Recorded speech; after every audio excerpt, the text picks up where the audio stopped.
All right, welcome back. Charlotte hoping for a district title, but playing against local rival Port Charlotte without a couple of players suspended after a Halloween prank led to some arrests. Tough situation. Tarpon's a little sluggish, behind 7-0 early, but from there they pulled away. Zach Hammond, the QB sneak, to tie things up at 7. Later, it's the Charlotte defense on display. Doug Stroman on the top half of a high-low monster sack there, but the big question was, how would the Charlotte run game do without one of its two big running backs toting the ball? And the answer, just fine. Check out Jordan Washington going the distance, more than 70 yards. He's got reservations for 6 touchdowns. Tarpons are ahead, and they are in control of this one. Port Charlotte on the punt, though. Dwayne Reynolds trying to pick it up for the Tarpons. He can't get the ball. It's kicked past, and Pirates all over it. They get the ball back deep in Charlotte territory, but they couldn't convert. Port Charlotte goes 3 and out. Tarpons would answer later with another huge chunk of yardage. Clyde Newton goes the distance, 70 yards for Charlotte, who took control of this one before the half. Tarpons go on to win it, 21-7, calling off the Dogs in the second half. How about ODA?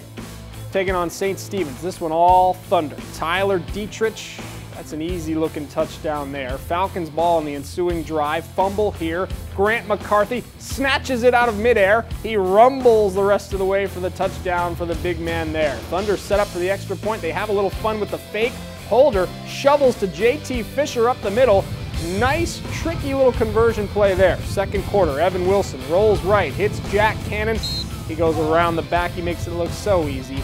ODA called off the Dogs late and went on to blank St. Stephen's, winning 55-0 is your final score. ODA wins. Cardinal Mooney needed a win tonight and helped to get a district title. Tough job on the road at Fort Meade. Cougars lose 21-3. How about Lemon Bay taking on Naples Gulf Coast? We will start in the second quarter. Lemon Bay's Dakota Regal. Short touchdown run up the left. Manta Rays added the 2-point conversion. 14-11, Gulf Coast still up. Manta's chipping away. Gulf Coast next possession, they run the double pass. Chris Prater to Charlie Canaday to Anthony Warner up the sidelines. Great catch there, long gain. Later that drive, Canaday busting through this, a more conventional touchdown. He switches hands. Good fundamentals there. 21-11, Gulf Coast. Later in the second, Manta Rays QB Lucas Sparks fumbles, but he recovers in the end zone for a touchdown. 21-18 Gulf Coast, but that's about as close as Lemon Bay would get. Gulf Coast wins 42-18. Lakewood Ranch was behind at Osceola, but the Mustangs get the comeback win 35-28. Stangs clinch the district runner-up spot. They will play Seffner Armwood in the first round of the playoffs. Congratulations, Lakewood Ranch.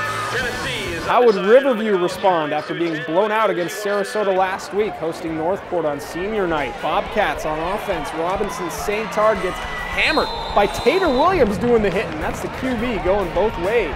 But Northport had some really nice runs. Check out Brendan DeShields takes the ball here. He's gone. 65 yards. He's a good-looking athlete. That's the opening score, 6-0 Bobcats after the extra point was blocked. But the Rams can run the rock as well. Karen Higdon, second quarter up the right side, tight ropes the sidelines. He makes it in. Riverview takes a 7-6 lead. And a great little piece of trickeration from the Bobcats. Look at Trenton White. I can't hear. I don't know what to do. No!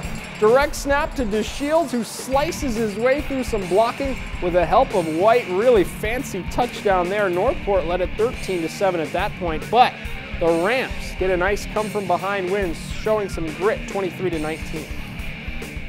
All right, that's it for your highlights, but if you missed anything, not to worry. Here's tonight's scoreboard.